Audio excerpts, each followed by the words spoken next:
Go ahead, William. Namo Fundamental Teacher Shakyamuni Buddha. Namo Fundamental Teacher Shakyamuni Buddha. Namo Fundamental Teacher Shakyamuni Buddha.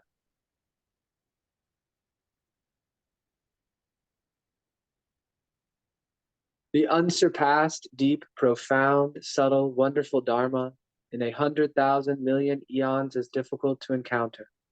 Now that I have come to receive and hold it within my sight and hearing, I vow to fathom the thus come one's true and actual meaning. Okay, thank you. All right, now we go back to we left the week before last week. Okay, last week we did not go through here. Okay. So where are we?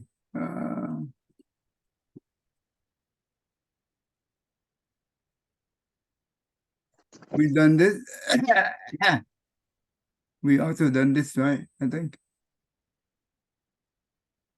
I don't think we discussed the scale of kshetras. I don't think we did that.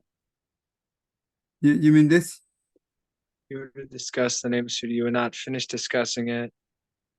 Therefore, to say the sutra, just not to speak of the 5 years and 50 years, and not be. Yeah, I don't.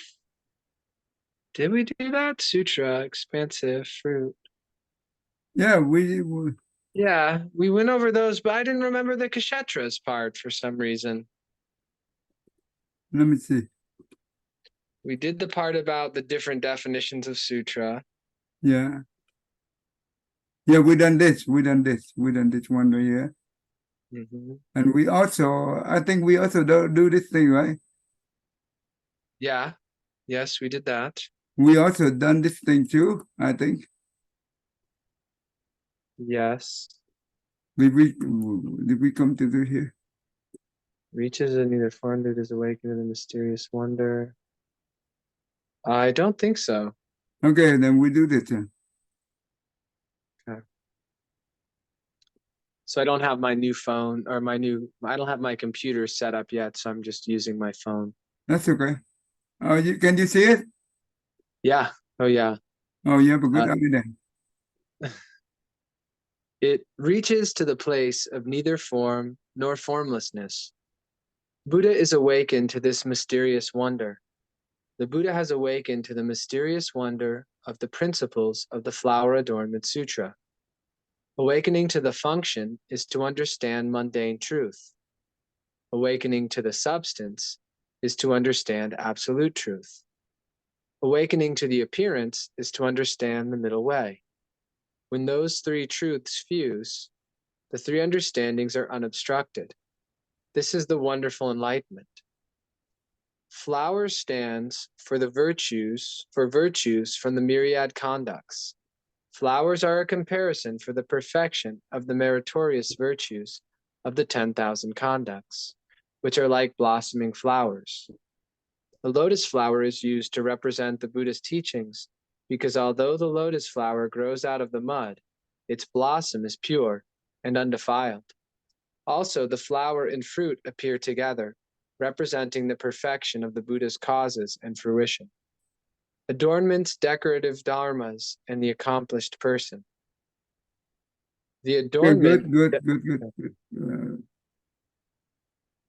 You stop right here, right? Mm-hmm. Okay, now we can go through this. So the first sentence is finishing off the explanation of expansive, saying that it reaches to the place of neither form or formlessness because it fits the substance exactly. And so the substance or the Buddha nature. Do you know what is reached to the place of neither form or no formlessness? So going beyond the duality of the mind, that the origination of the mind, the source of the mind, the Buddha nature is without distinction. So it's beyond distinctions of form and formlessness. Can we be able to use the alaya consciousness to describe this thing? Oh yeah, you've discussed the formlessness of the alaya consciousness, like between death. There's not a form associated with the alaya, and that's like it's a sort of manifestation of the formlessness. Hmm. So that means the body, when we're still alive, it's formed, right? When we Yes. die, that means from we go back to alaya consciousness. Alaya consciousness is just a stream of consciousness, right? So this Mm-hmm. is it does not have any specific form. So we go back to the formless. But Mm-hmm. this formless is not the same thing with emptiness. To make sure that we understand that, right? Mm-hmm. So and the formlessness in this case, it will be fit into the substance, right? Is that what you say? That what they said? Yeah, because it's the finishing the explanation of expansive, I Okay, believe. expensive. Say it's fit the substance exactly, right? That means when we in the bottle state, right? Depend on the consciousness and the power of the karma. It will fit into one of the 6 realms, right? It will fit exactly at the substance. If our substance belong to the human, we will become a substance of human. If our system belong to the bodhisattva or the arahat, well, our system will become like that, right? So it depends. Depend on our cultivation, depend on our state of mind, as well as the power of the karma, as well as the vow. So that's why the expansive, right? It's not form, it's not formlessness, but it will fit into that category. Uh,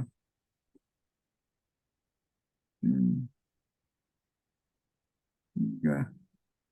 So that's good. The Buddha, he awake to this mysterious wonder. The Buddha have awake the mysterious wonder of the principle. So what are the mysterious wonder of the principle?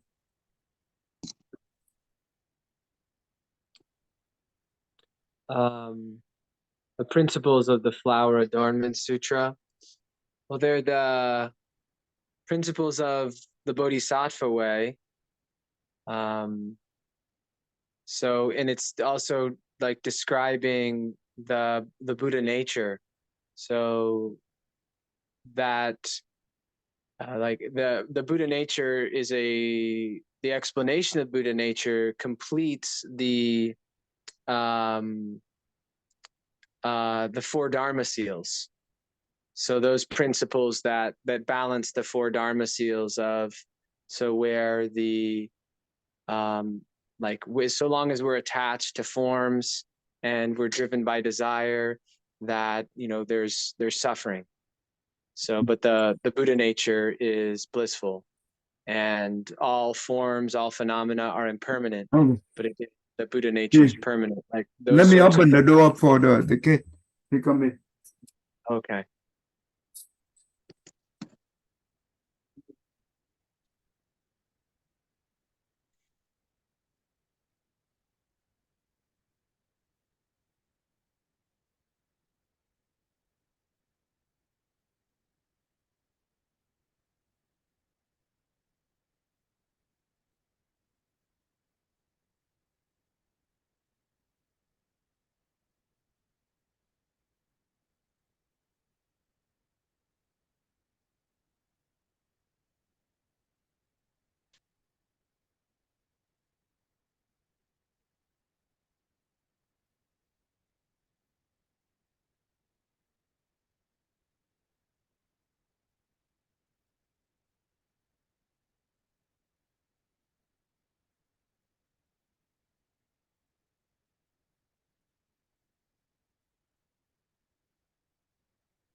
Okay, sorry. Go ahead. Sorry. So this addressing the balancing or the completing of the four Dharma seals, where when someone realizes the Buddha nature, well, those four seals like transform, because suffering becomes bliss. The impermanence of all phenomena is replaced by the permanence of the Buddha nature. The impurity of our physical form is replaced by the purity of the Dharma body, and the no self of this, like our manas consciousness, is replaced by the Buddha nature, the true self, which is common to all beings, as opposed to like an individual separate self. And also in order to understand the Buddha nature in this case, they have to one have to be awakened to the function, the substance, and the appearance. So this is the three awaken, right? Mm-hmm. So when we awaken to the function, is to understand the mundane truth. That means the truth of duty. Yeah. Mm-hmm. Awaken to the substance to understand the absolute truth. That means it's the Buddha nature, right? We go to the Dhamma, Dhamma body, right? Awakening to the appearance is to understand the middle way. So when we go into the world, right? This appearance, that means the form. That means we should be understand the middle way. If we want to practice the Bodhisattva, and we have to go into the world and live with it, right? And in order to be able to live with it and be able to practice the Bodhisattva way at the same time, the middle way is important. Does that make sense? Yes. If we don't have a middle way, we will attach to the worldly, and we will suffer. When we awaken to the function, that means we actually understand the mundane, then we can use all kind of experiment to be able to help the sentient. At the time we practice the Bodhisattva path.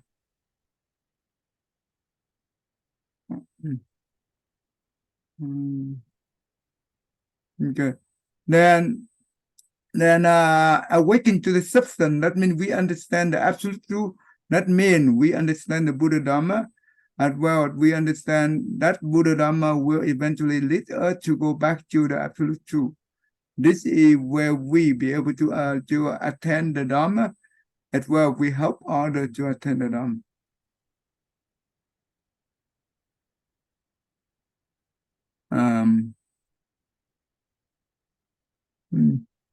And all below, it's very easy to understand that the flower is just the virtue of measured conduct that it represents for the six paramita practice. The given, the moral, that means the precept, the patient, vigorous, and meditation and wisdom. Right? Okay. All right. Tammy, you want to read the next paragraph? Sure.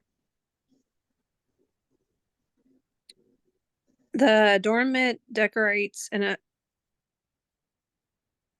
ornaments the Buddha's 10 bodies. Sutra is the flow without end of a bubbling spring. This is as when from within the earth there bubbles forth an eternal spring whose flow never ceases and which is never used up. The flow of water can be used in 10,000 places and yet never be cut off.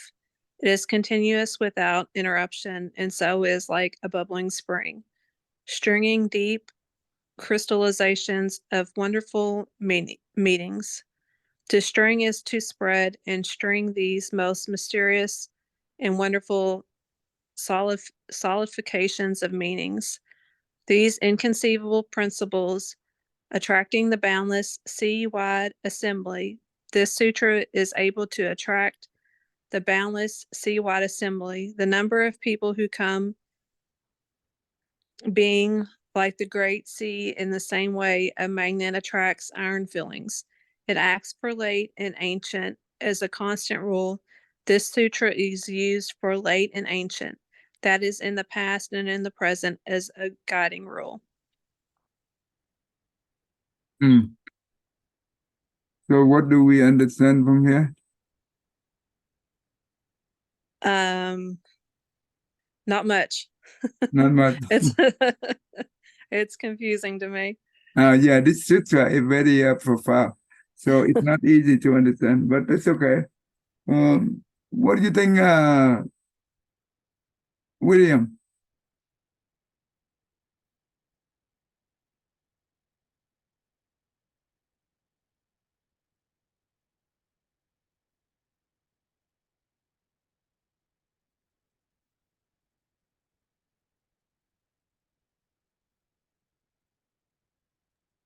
You're muted. Oh, I cannot hear you.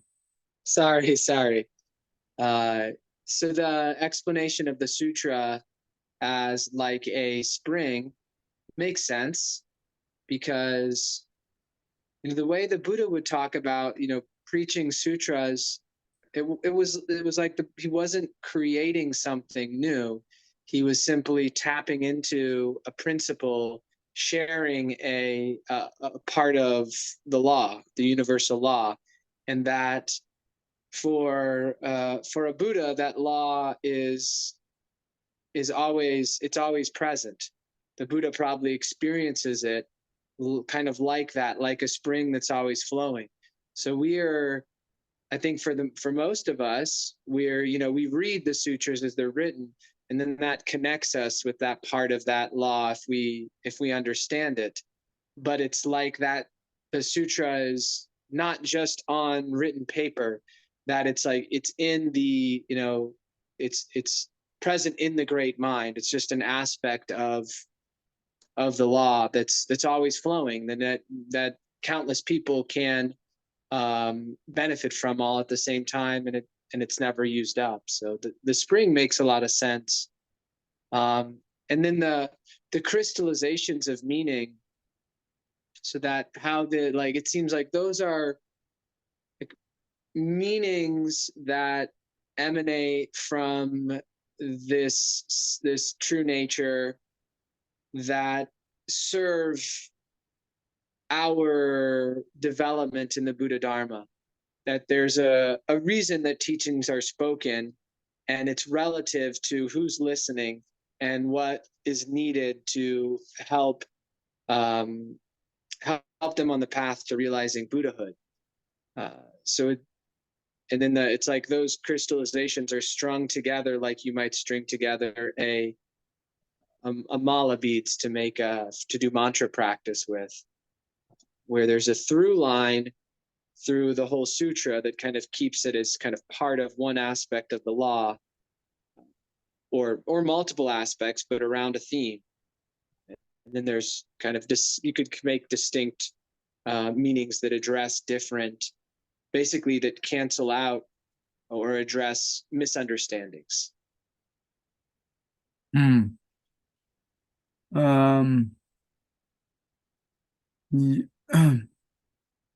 So yeah, the sutra is just like the stream, right? The water, it keep flowing, never end. Just like the universal law, the true Dharma teaching from the Buddha, it keep flowing, never end, because those is the truth. It's always true in the past, the present, and the future. It doesn't matter. The time and the space it have no relevance for the truth. The truth always there, right? So the assembly of the past, the present, and the future can be continuous, endless. They will be benefit from it when they hear the Buddha teaching.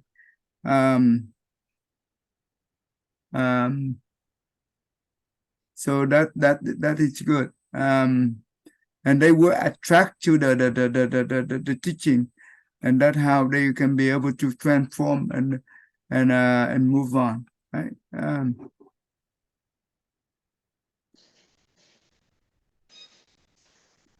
Okay, go ahead, William. The Buddha and all kings are called the world rulers. The Buddha and all of the worldly wheel-turning sage kings, namely the gold wheel-turning sage king, the silver wheel-turning sage king, the bronze wheel-turning sage king, and the iron wheel-turning sage king, are called world rulers. The Buddha is the Dharma ruler, while all those kings are worldly rulers. The Buddha may also be described as the ruler of the world and of what transcends the world, and is therefore called the world ruler. Dharma doors, dependent and proper, are both styled wonderful adornment. Dharma doors are the doors of the Buddha Dharma. Dependent is dependent retribution, and proper is proper retribution. Dependent retribution is the world of things, and proper retribution is our bodies. Proper retribution must rely upon dependent retribution to exist. Hence the name, mountains, rivers, the earth, the stars, and all the planets are examples of dependent retribution, as are buildings, porches, rooms, and houses, and the like. The two retributions, dependent and proper, are both called wonderful adornment. Those subtle and wonderful flowers are used as adornment. The world rulers belong to the worlds, there being three worlds: the world of proper enlightenment, the world of utensils, the world of living beings. Wow, so there's a lot in here. And the Buddha is counted as the world ruler, and is the ruler of both the world and that which transcends the world, or the Dharma. And then the other kings, the wheel-turning sage kings, are considered worldly rulers, because they don't rule over the world. They're still subject to desire and self-delusion and birth and death, and their own karma, whereas the Buddha is liberated from that, is sort of above the fray, is beyond worldly concerns, still concerned with them for the sake of living beings, but not subject to their limitations. And then there is this talk of dependent and proper retribution. And well, I skipped the Dharma door part. Dharma doors are doors to the understanding the Buddha Dharma. And there's two types, dependent and proper. And both of these types serve as decorations or adornments for really the Buddha nature, where, when, in order, I think, for blessings to be fully perfected, wisdom also has to be fully perfected, because if our wisdom isn't fully perfected, then that which we see blessings will not be the same things that, like, the Buddha considers as true blessings. So the things that naturally adorn the Buddha, like the Buddha's bodies, are a manifestation of, from my understanding here, proper retribution. But say the situation the Buddha is born into, the house, the castle that the Buddha grows up in, the land, and the mountains and the rivers and all of those things, those are all the dependent retribution.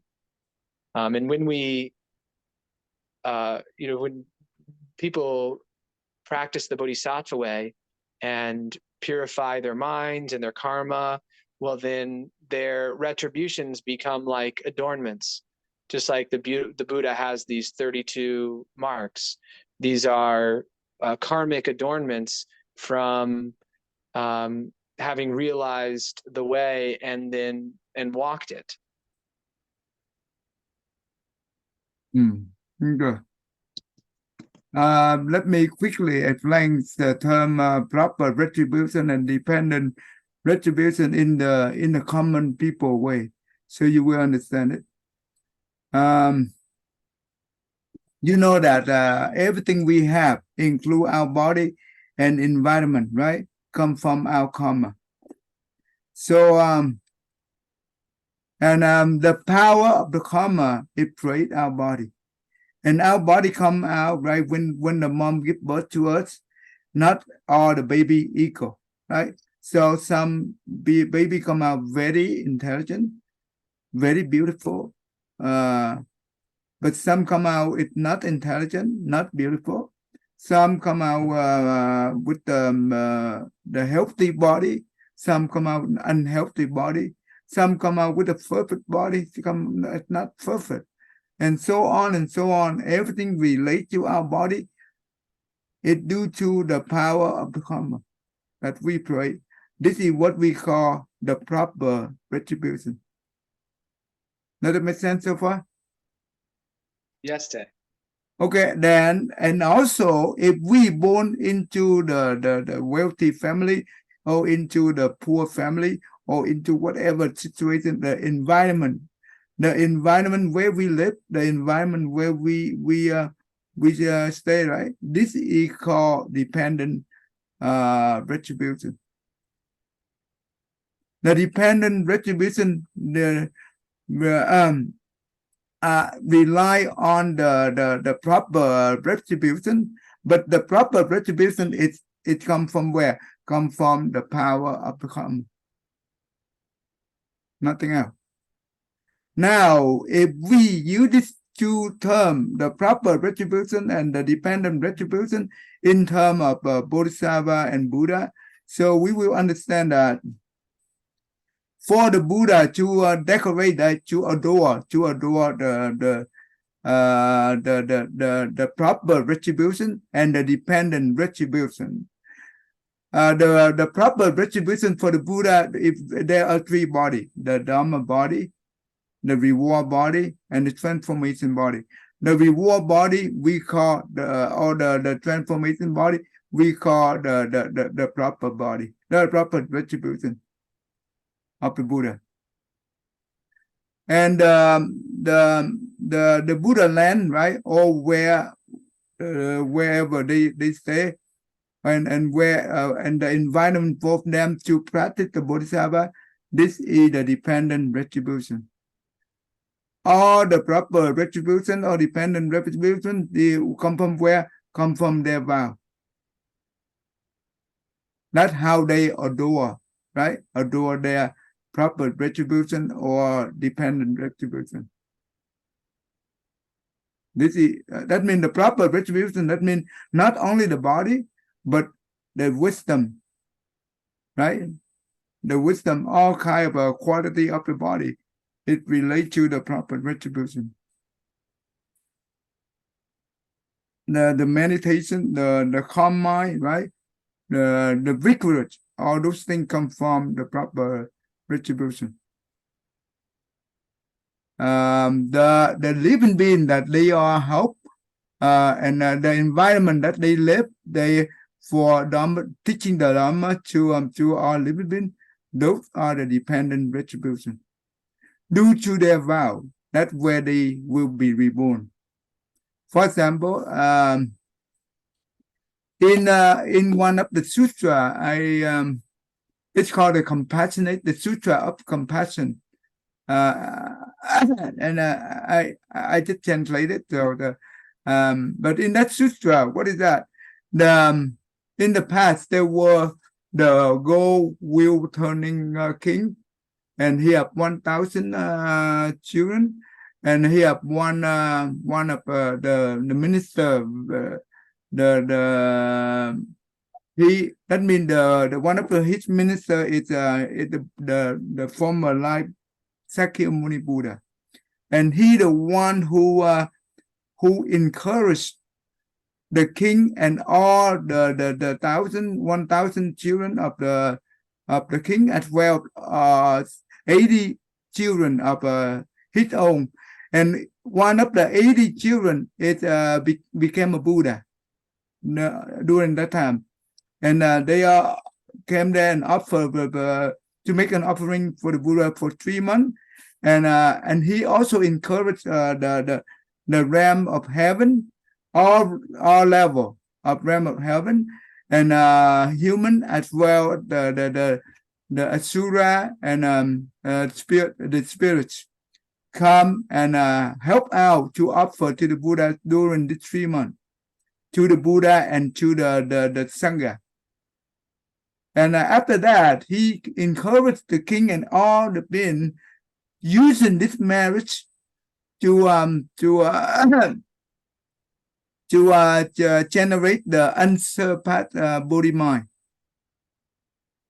not seeking for the reward of reborn into the heaven or the human. No, he did not want that. He encouraged all, using all the merit that they generated during the 3 months of offering, and to have the vow, to make a vow for the unsurpassed Bodhi mind. That means to become Buddha in the future. That means they will, and at that time they all choose their own Buddha land, that where they want to practice, where they want to achieve, right, for the future. And they make many vows relate to that the wish that they want to create the Buddha land for the future.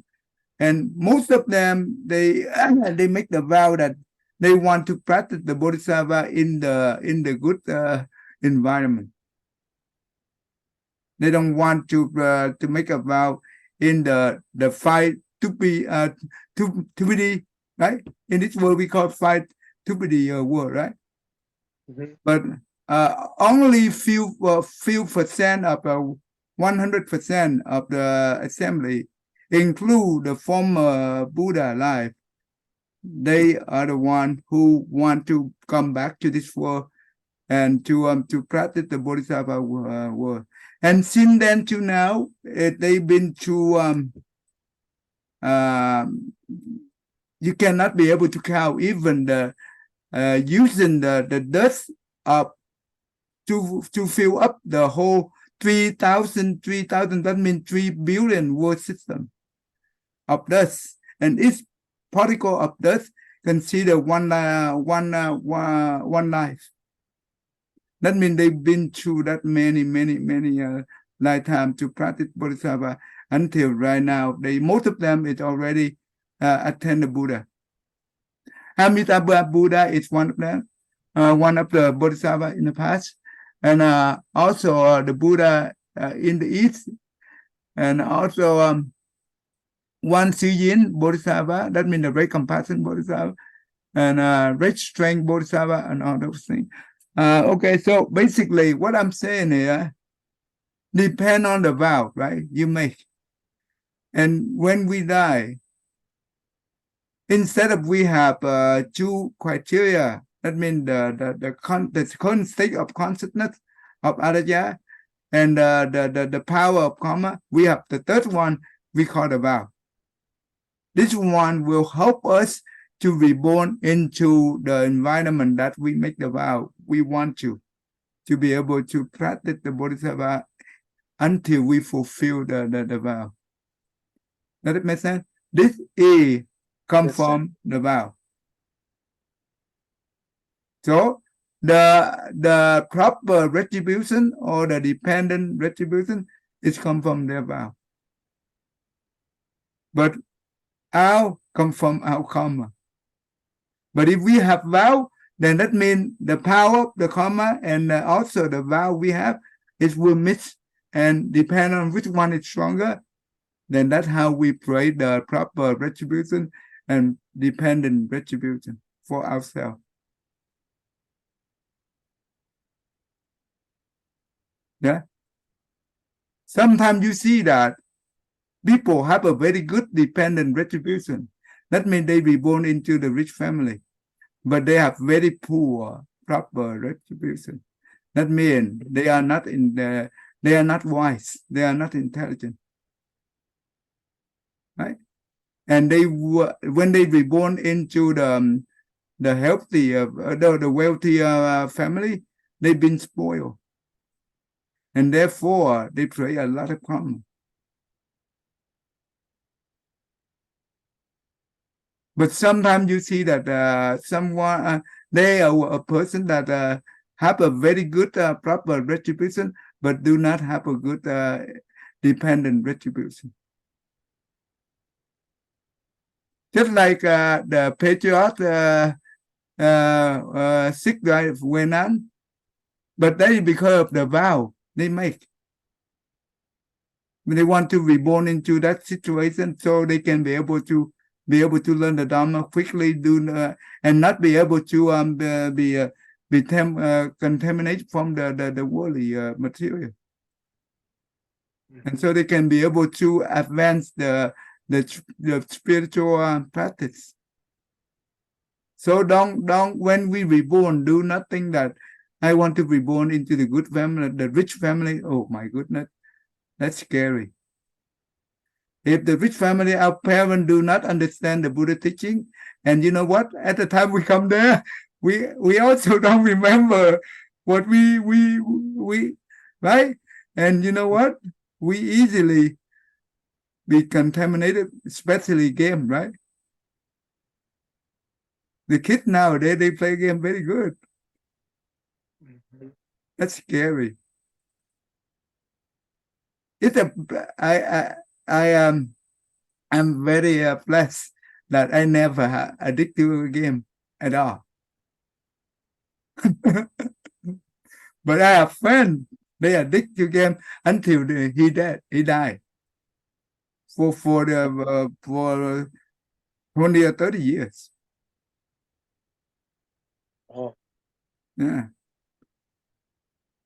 So tell me, you understand the dependent retribution and the proper retribution? Yes. I have a question though. Yeah. So when you say you have to make vows, I don't like vows kind of scare me. And I'm wondering if like every month on the full moon, yesterday being one of them, I've been going down to the stupa downtown. You went to the stupa before. Do you remember going to the stupa? Yeah. Okay. I did.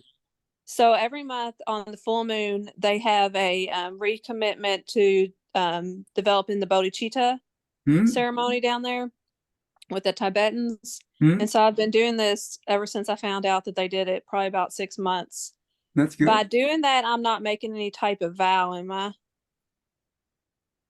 So what do they do in the ritual? What do they do?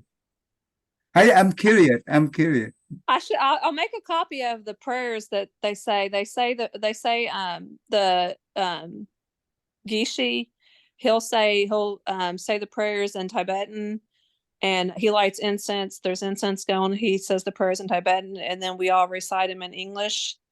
And then he gives us offerings of rice and some type of flower leaf, and we'll walk around the stupa 3 times and spread the offerings on the stupa.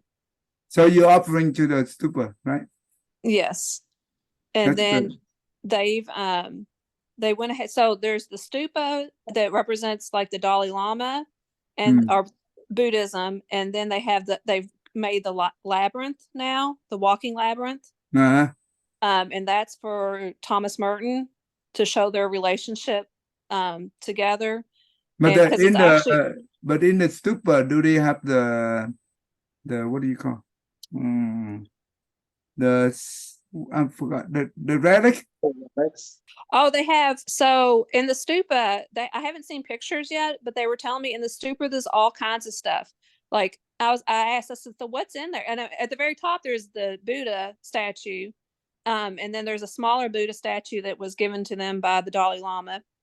Mm. But inside, when I first asked what's in there, they said, "Oh, there's all kinds of things. There's guns and needles." And I'm like, "What do you mean guns and needles?" What? And they say that you have to have the bad and the good. So on the bottom base is all kinds of negative, like bad stuff, and then at the top, they have picture. One of the guys there, he saw them build it, and he said he took a bunch of pictures. So I'm like, I want to see these pictures to see everything that's in it, because I kept asking the same thing: what relics are in there? And then and then there's a bunch of prayer scrolls. But I'm not sure exactly what's all in there. But they have the labyrinth built, and then on Wednesday they're gonna put up a cross on the other side of the labyrinth, across from the cathedral. So I'm going to go watch them do that part. But I'm just wondering at this ceremony, because we say we want to develop the bodhicitta, but we're not saying I vow. But do they say anything related to bodhicitta in there, in the content? Oh yeah. What do they do this? What do they say inside the thing that you read? Let me see if I have a copy of that it. in general. That you're committed to developing the bodhicitta. But did they explain to you what is bodhicitta mean? No, I mean, that's the whole thing, is they don't really teach a lot of it, where you all teach a lot. There's not, and the translation's more difficult for them. So to ask questions, it's a little bit harder. Okay. A lot harder, actually. So that is very tough to for someone to be able to generate the bodhicitta with the maybe just symbolic, maybe. But not much about that. The reason that the vow is so important. Do you know why vow is important, William? Well, you already discussed about the vow guiding our rebirths, so creating favorable situations to practice the Dharma. So instead of being driven by, okay, I just want to be born in a rich family, being driven by, I vow to be born in a family that practices Buddhism so that I have access to being rooted in the Dharma early. So that influence on our rebirths, and also as a protection for us. If we have made strong vows that we reassert over time, then I think they act as like guide rails. So, like a guide rail on a highway, if someone falls asleep on a highway and they slowly drift into a rail, the idea is that the rail will keep them from going off the cliff. So the strength of our vows can prevent us from from developing bad karma, because it's just like it's kind of like we've practiced a habit. So if we're moving towards doing something in opposition to the vows, there's a sort of momentum away from that, or like something in us that keeps us from doing that, or from doing it as easily. Henry, you understand so far? Yeah, that makes sense. Okay, this is very important. So basically, you remember we learn about the king, right? The Asattu, right? He the one who killed his father, and the guilt of killing, it make him suffer so much. But at the end, he be able to see the Buddha and listen to the Dharma and be liberated from the suffering. And the Buddha said that to him at the end, right? The Buddha said to him that, you, king,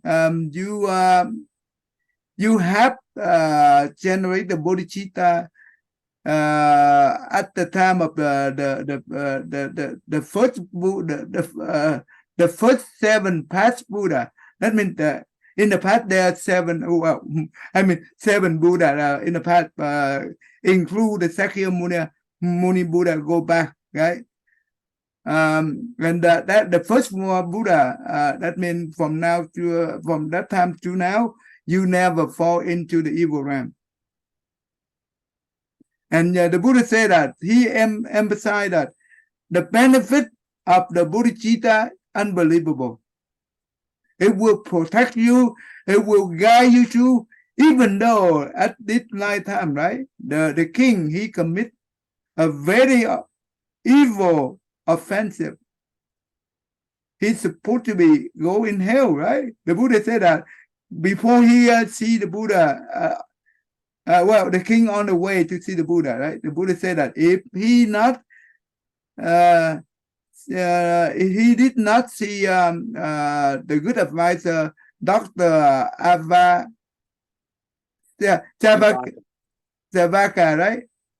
Then he will fall into the hell next month.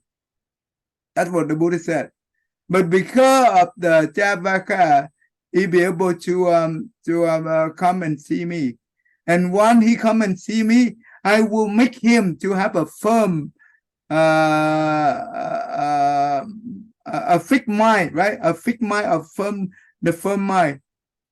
That means, yes, he after he hear the Buddha call his name directly, he resolve, he have no doubt, and he have a strong determination and a fixed mind toward Buddha. That means full faith into Buddha, and he be able to listen to the Buddha teaching during that time, and he fully understand, and he eradicate all his bad deed. That means the deed that he killed his father, and that's why he not fall into hell, but he be able to understand the Dhamma and be able to attend the certain Dhamma. That's important. And this is why, because the bodhicitta. And the bodhicitta, when we make a vow, the vow always benefit others. That is most important. Just like the 11 years old kid, right? He, at the end, he only, well, before at the end, he always want to live for others. That means I want to become inventor. I want to become a doctor because I want to save life, right? That's what he wants. And you know what? At the end, he know that he no longer be able to survive, and he know that his life in this world it come to end soon. Then what he did is he told his mom his wish. I wish I want to donate my organ to other, for other to be able to live, and I will be able to live within those people. Mom, please help me to accomplish this wish for me. Yes, the mom did. So this is come from the bodhicitta of the kid. If I think this kid here in the past life, he somehow be able to practice the bodhicitta very strong. But maybe due to his karma, he have a short life, or maybe he come here for the single purpose to help the people. Never know, right? And that's why near that, only 11 years old, he be able to say that I want to donate my organ. So strong, no fear. He have no fear to that. But usually most of us, when death arrives, right, we afraid. We are afraid. And most of us are afraid of dying. But this kid show no fear. Because why? Because he have the bodhicitta. That's why bodhicitta is so important. And we should, when we make the vow, we should remind ourselves, For example, I give you a few vow so you understand what is this vow mean. Let's say that wherever I born, right? When I in the mother womb, since that day, I will not eat any meat at all, due to my compassion, due to my loving kindness. You know what? When the mom carry out pregnancy, right? Even the mom love meat so much, but she cannot be able to take any more on since that day. If she take the meat in, you know what happened? She will be vomit. This happened already.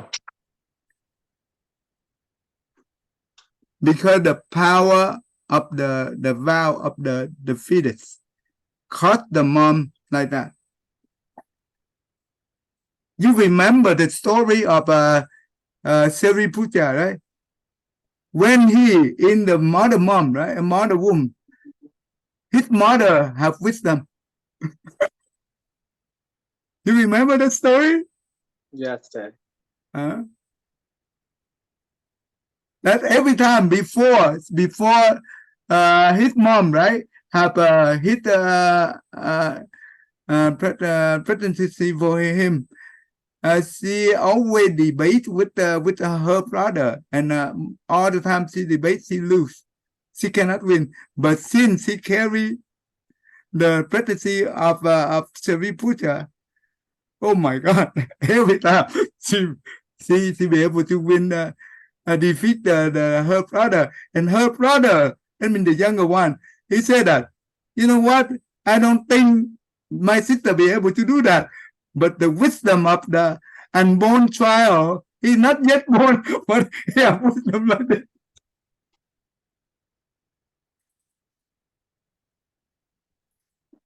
Henry, you understand? I understand. I always credit my son to helping me pass the CPA exams. I was pregnant with him whenever I finally passed them all. So I'll give him credit for that one. That's good. That's good. So you see that if that's why when the mom is so important. When the mom carry the pregnancy of the child, the power of karma of the child will affect the mom, and the power of karma of the mom affect the child. Vice versa. Who stronger will affect other.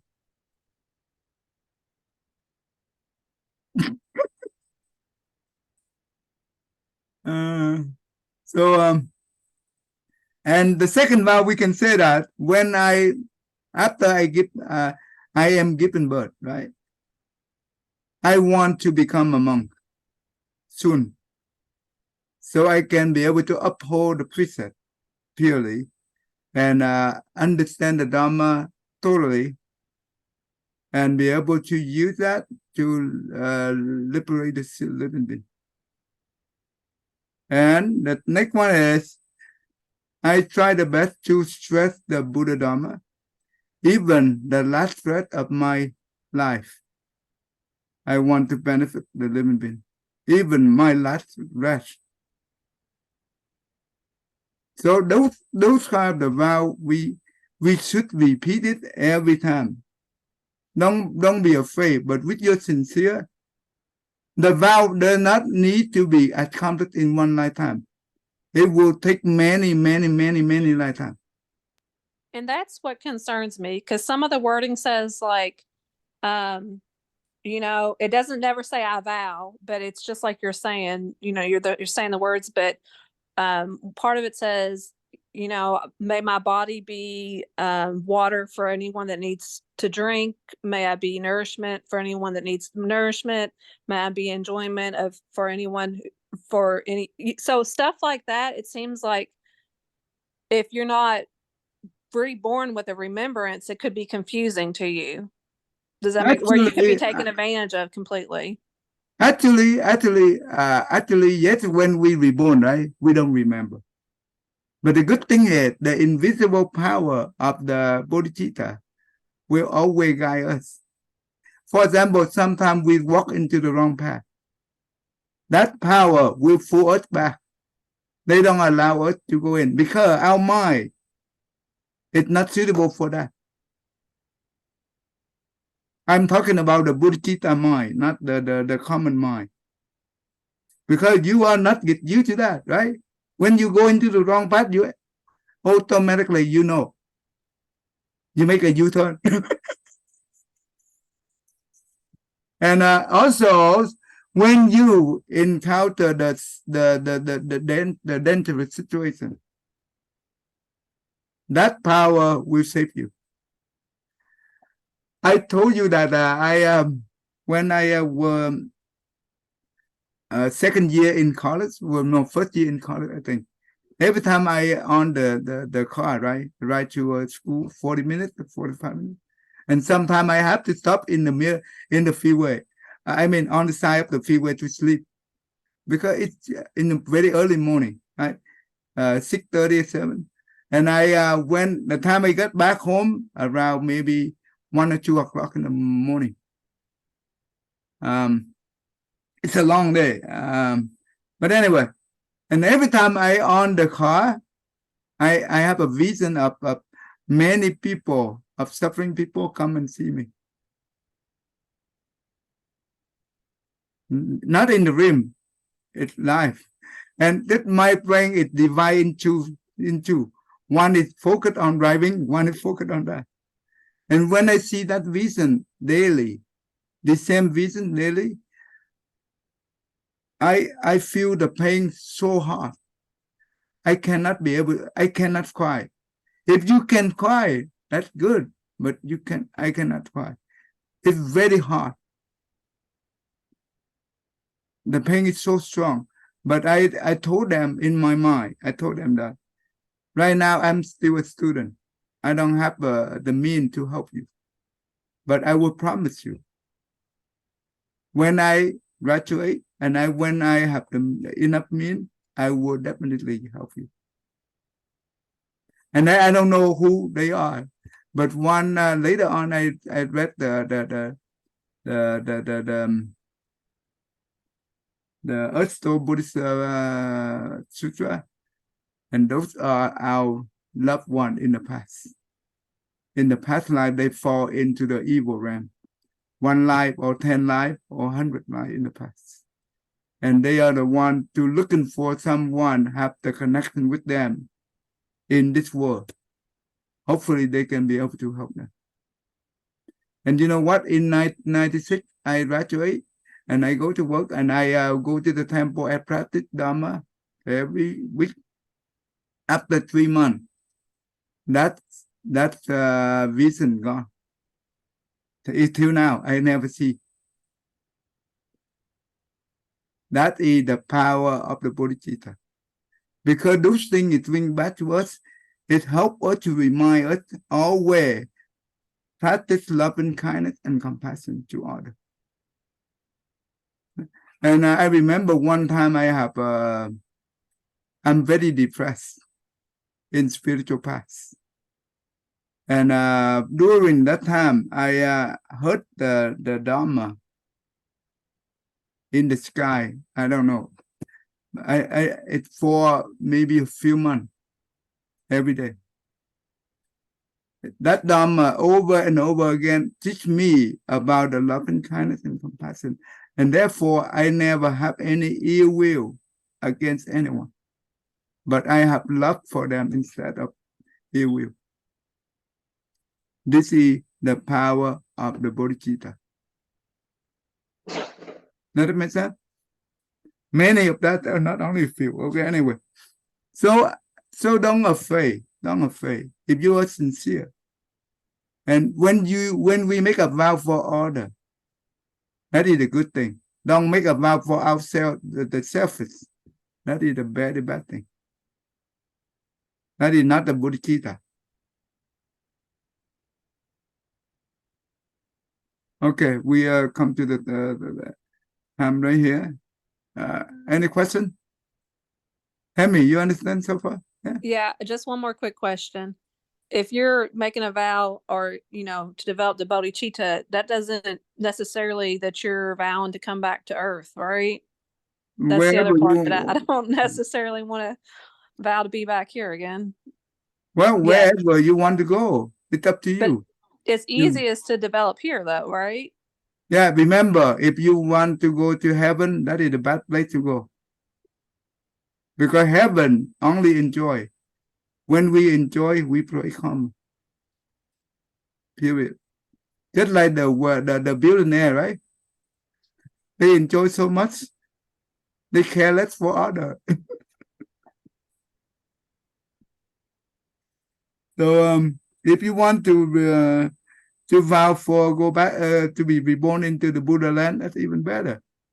But if not, then when we come back here, we should always want to help others, right? So you need to have a backup plan.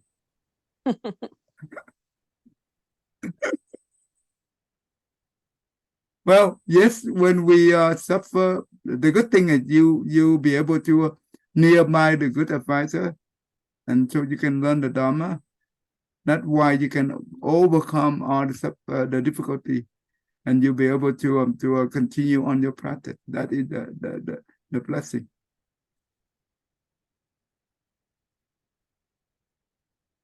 Not many people have that chance. So when they fall, they cannot stand. Okay, all right, we can stop right here.